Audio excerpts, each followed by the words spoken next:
Hello dear students, you all are welcome to our channel the white slate पढ़ाई। और आज हम लोग क्लास 9 के क्वाड्रिलेटरल्स की पढ़ाई को आगे बढ़ाने वाले हैं। इससे पहले हमने 8.1 एक्सरसाइज पूरी कर ली है और आज हम लोग 8.2 एक्सरसाइज की तरफ बढ़ने वाले हैं। लेकिन उससे पहले जो थ्योरम यूज हो रही है, जो प्रमेय यहाँ पे यूज होने वाली है, उसके बारे में डिस्कस करेंगे। तो इसको हम बोलते हैं मिड पॉइंट थ्योरम या फिर मध्य बिंदु थ्योरम। ठीक है, ये आपकी एक त्रिभुज के ऊपर लागू होती है, लेकिन जैसा कि हम जानते हैं कि हम त्रिभुज को थोड़ा बहुत मॉडिफाई करके, एक्सटेंड करके उसमें चीजें जो है आगे चतुर्भुज भी बना पाते हैं, या फिर हमारे चतुर्भुज के अंदर बहुत सारे त्रिभुज जो हैं वो बन जाते हैं डायगोनल्स की वजह से, जो विकर्णें होती हैं उनकी वजह से। तो इसलिए चतुर्भुज के अंदर भी ये चीजें जो है इस्तेमाल होंगी जहां जहां पर त्रिभुज बनेगा वहां पर।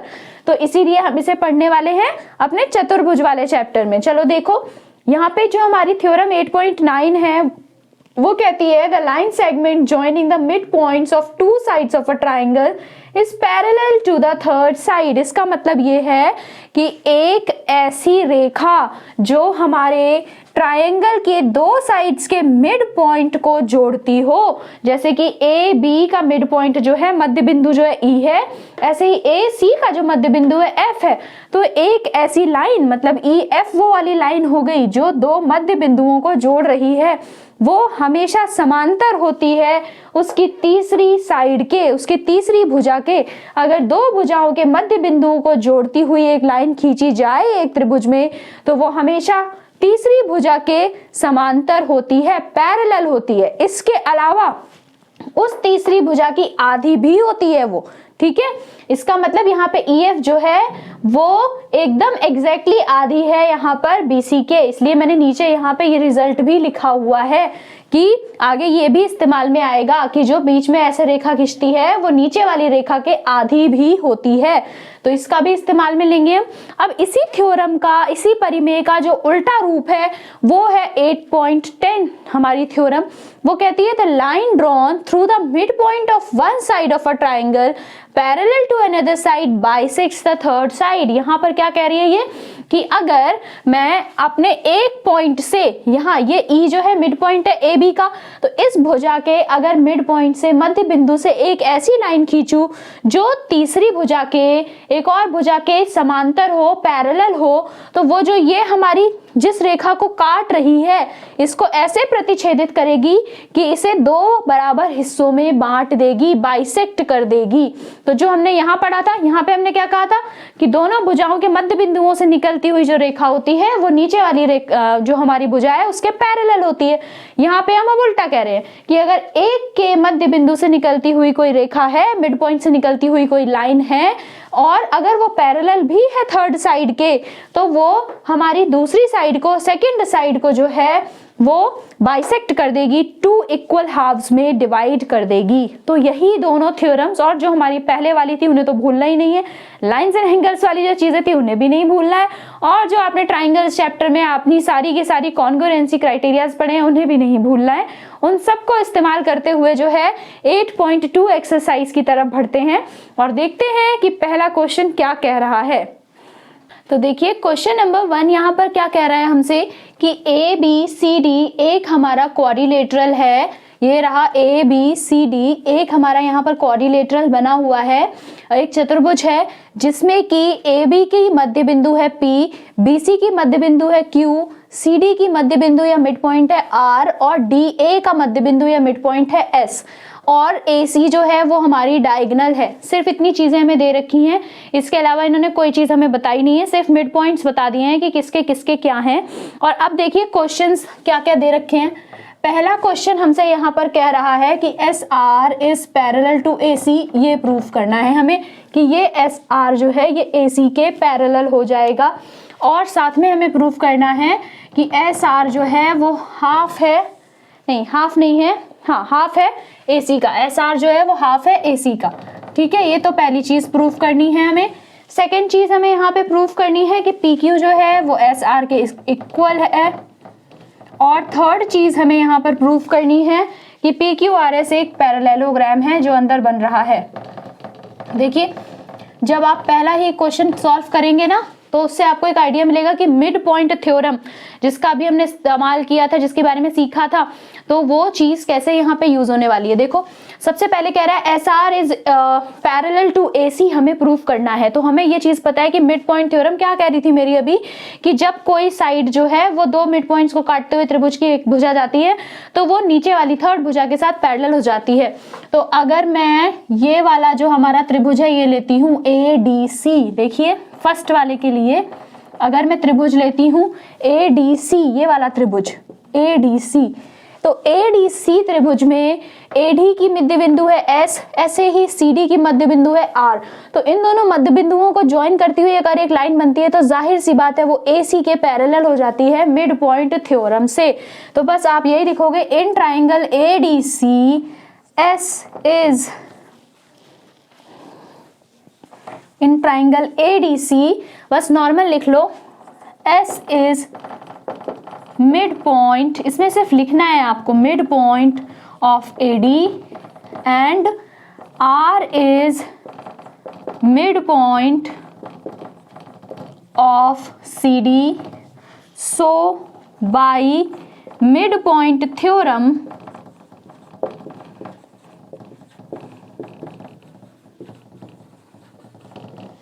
SR is parallel to AC and SR is equal to half of AC। बस लिखनी थी इतनी सी चीज।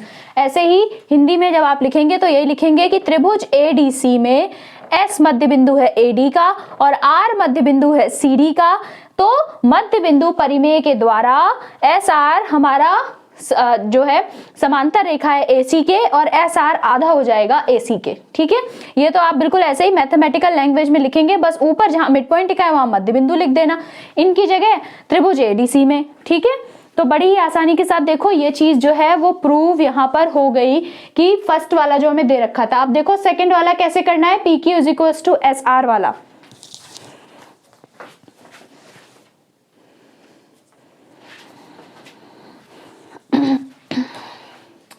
तो PQ is equals to SR करना है तो सबसे पहले मुझे ढूंढना होगा कि PQ और SR हैं कहाँ। तो अगर आप ध्यान से देखेंगे तो PQ जो है वो ABC त्रिभुज में है, इस वाले त्रिभुज में, और SR तो ADC वाले त्रिभुज में जिसमें अभी हम प्रूव कर चुके हैं उसमें था। तो सबसे पहले अगर आप यहाँ पे देखोगे ना, जैसे ऊपर वाले त्रिभुज के लिए गया था वैसे ही नीचे P और Q जो है वो BC और AB के मध्य बिंदु हैं। इसका मतलब PQ जो है ना हमारा, वो PQ जो है आधा हो जाएगा AC के और SR भी आधा था AC के। तो इसका मतलब दोनों आपस में बराबर है। बस अब इन्हें लिखना सीखना है। सबसे पहले इसको नंबर 1 मार्क कर लो क्योंकि इसका इस्तेमाल करना पड़ेगा हमें, तो हम इसे जो है 1 यहाँ पर मार्क कर लेते हैं। अब देखो सेकंड क्वेश्चन के लिए त्रिभुज लेना है ABC, ट्राइंगल ABC में, चलो इस बार हिंदी में लिख देती हूँ, त्रिभुज ABC में या फिर इन ट्राइंगल ABC जब हम बात करते हैं तो इस टाइम पे आप देखेंगे यहाँ पर P जो है वो AB का मध्य बिंदु है और Q जो है वो BC का मध्य बिंदु है। तो यही लिखेंगे फिर हम यहाँ पर, P is mid point of AB and Q is mid point of BC। So by midpoint theorem,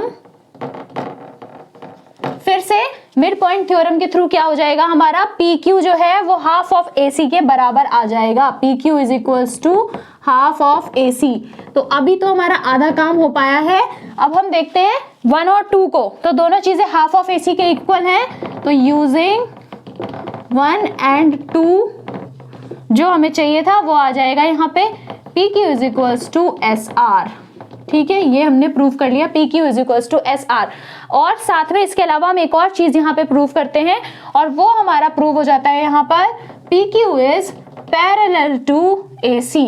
ठीक है, इसमें भी मिड पॉइंट थ्योरम के थ्रू 2 रिजल्ट आते हैं हमारे, PQ is parallel to AC। Sorry, ये तो आपका यहीं पर ही आ जाएगा, PQ is parallel to AC। ठीक है, और PQ जो है वो हाफ ऑफ AC था। तो ये चीजें दोनों आप अगर ध्यान से देखोगे तो PQ भी AC के पैरेलल है और यहाँ पे SR भी AC के पैरेलल है, तो ना सिर्फ ये दोनों बराबर हो जाएंगे, 1 और 2 को इस्तेमाल करके एक और चीज यहाँ निकल के आती है और वो आती है PQ is parallel to SR। दो रिजल्ट हम यहाँ पे निकाल सकते हैं। देखो फर्स्ट में हमने कहा था ना SR AC के पैरेलल है, PQ भी AC के पैरेलल है, मतलब PQ और SR भी आपस में पैरेलल हो जाएंगे। ठीक है, तो ये हो गया हमारा 3। तो 3 से क्या आएगा, थर्ड वाला जो है वो सॉल्व करना होगा। As PQ is parallel to SR and PQ is equal to SR इन इन PQSR के बारे में बात कर रहे हैं, इन PQSR, सो PQSR या RS इज अ पैरेललोग्राम। अब ये तो मुझे नहीं लगता कि बताने की जरूरत है कि एक समांतर चतुर्भुज की जो ऑपोजिट साइड्स होती हैं वो पैरेलल और इक्वल होती हैं। तो यहाँ पे हमने यही प्रूव कर दिया कि PQ और SR ना सिर्फ बराबर हैं बल्कि पैरेलल भी हैं। ये तो हम ऊपर ही प्रूव कर चुके थे। तो इसी वजह से जो है PQSR भी जो हमारा है वो एक पैरेललोग्राम, एक समांतर चतुर्भुज हो जाएगा। तो ये था फर्स्ट क्वेश्चन। देखो बहुत ही ईजी था, आसानी से सॉल्व हो गया। नेक्स्ट क्वेश्चन की तरफ बढ़ते हैं, सेकंड क्वेश्चन की तरफ। सेकंड क्वेश्चन में ABCD is a rhombus and PQRS are the mid point of the sides AB, BC, CD and DA respectively show that the quadrilateral PQRS is a rectangle। ठीक है, जैसे हमने 8.1 में किए थे कुछ उसी टाइप का यहाँ पे भी हमसे करने को कह रहे हैं, कर लेते हैं इसे भी। तो सेकंड क्वेश्चन में हमसे कह रहा है कि ABCD एक रोम्बस है। तो रोम्बस के बारे में, समचतुर्भुज के बारे में हम पहले से ही जानते हैं कि उसकी सारी भुजाएं जो हैं वो बराबर होती हैं। तो इसका मतलब AB, BC, CD और DA सब आपस में बराबर हैं। अब दूसरी चीज इन्होंने हमें दी है कि P जो है वो AB का मिड पॉइंट है, Q BC का है, फिर R CD का है और S जो है वो DA का मिड पॉइंट है। प्रूव हमें करना है कि PQRS जो है वो हमारा एक रेक्टेंगल है। तो अभी आपको अच्छे से याद होगा, पहले वाले क्वेश्चन में ही हमने बड़ी ही आसानी के साथ अगर ये डायगोनल बना दी थी AC, तो मैंने प्रूव कर लिया था कि PQ जो है वो SR के इक्वल भी था और पैरेलल भी था। सिमिलरली अगर मैं ये वाली डायगोनल भी बना लूं बेटा, तो आप प्रूफ कर पाओगे कि ये जो RQ है वो भी SP के बराबर भी है और पैरेलल भी है।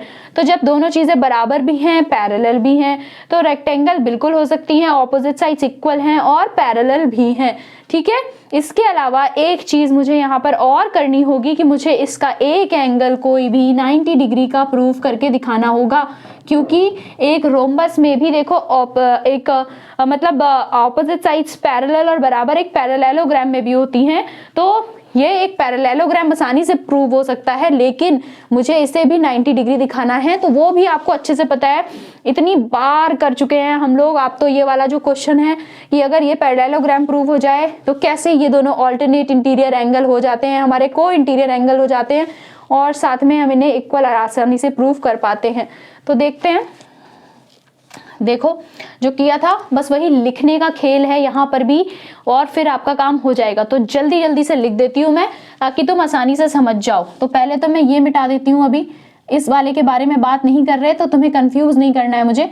देखो यहाँ पे सबसे पहले इन ट्राइंगल ACD, पहले की जैसे ADC या ACD कोई सा भी ट्राइंगल ले लो। यहाँ पर आपका क्या है, S is mid point of AD, ऐसे ही R is mid point of CD या फिर DC।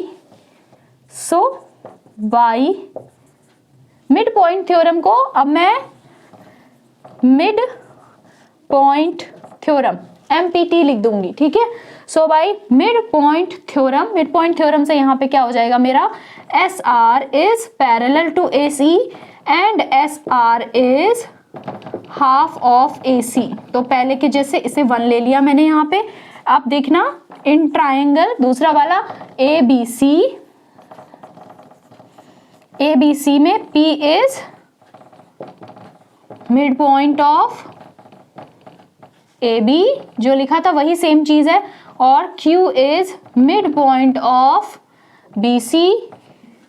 So again by mid point theorem, यहाँ पे आपका PQ is equal to PQ is parallel to पहले तो AC and PQ is also half of AC। तो ये मैंने सेकंड ले लिया, ठीक है। अभी मैं पहले सारा लिख लेती हूँ, उसके बाद ही जो है वो अपना काम करूंगी कि एक साथ इनको क्या प्रूफ करना है, वो कर लिया। अब देखना, मैं ये वाला मिटा रही हूँ डायगोनल, और ये वाली डायगोनल जो है वो लगा देती हूँ ताकि तुम समझ पाओ। अब ऊपर वाले के बारे में बात करेंगे, ठीक है। तो अभी यहाँ से इन ट्रायंगल, यहाँ से ये DCB ऊपर वाला DCB में हमारा क्या क्या है, R is mid point of CD, और ऐसे ही Q is mid point of BC। So by mid point theorem देखो यहाँ पे RQ would be half of DB। RQ is parallel to DB पहले तो, और RQ is equal to half of DB। ये हमारा थर्ड हो गया। ऐसे ही नीचे वाला ट्राइंगल देखना बेटा, ADB, ये वाला triangle ADB, in triangle ADB S is midpoint of AD and similarly P is midpoint of AB. So by midpoint theorem फिर से इस बार SP DB के पैरेलल और हाफ हो जाएगा। SP is parallel to DB and SP is half of DB। ये आपका हो गया फोर्थ। तो ये मैंने जितना मिड पॉइंट थ्योरम से निकाल सकती थी उतना काम जो है वो कर लिया है। अब आगे वही 8.1 एक्सरसाइज वाला जो काम है वो बचता है मेरा। तो पहले तो इन सब से मैंने क्या प्रूफ कर लिया कि ये इसके इक्वल है, ये इसके इक्वल है। वो कहानी भी आपको लिखनी पड़ेगी, बिना लिखे नहीं हो सकता। तो बस यहाँ पे आएगा सो बाई 1 2 3 एंड 4। देखो क्या निकल के आया यहाँ से, 1 2 3 एंड 4 से। यहाँ पे SR AC था, PQ और AC था, तो SR is parallel to PQ and SR is equal to PQ।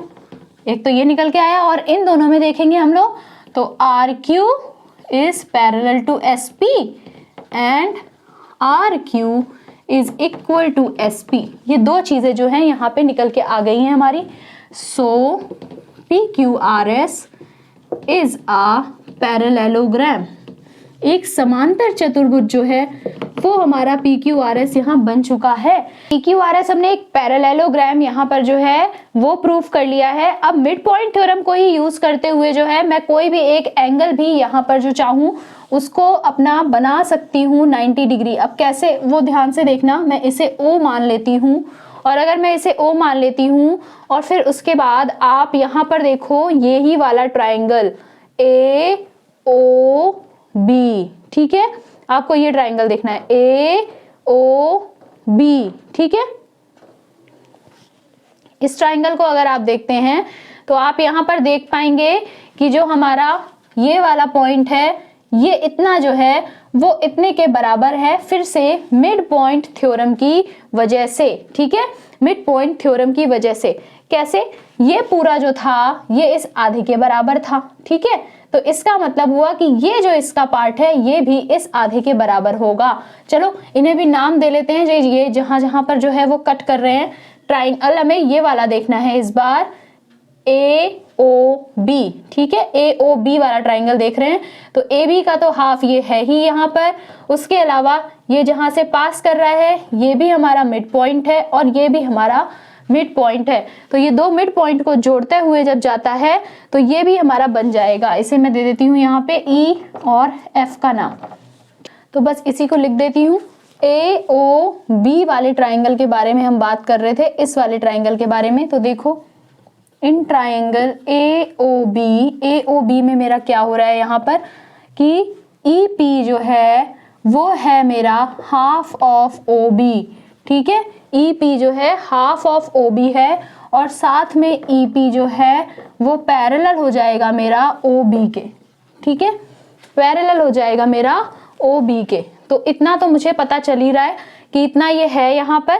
कैसे है ये, इसके आगे बस आपको लिख देना है मिड पॉइंट थ्योरम की वजह से ये है।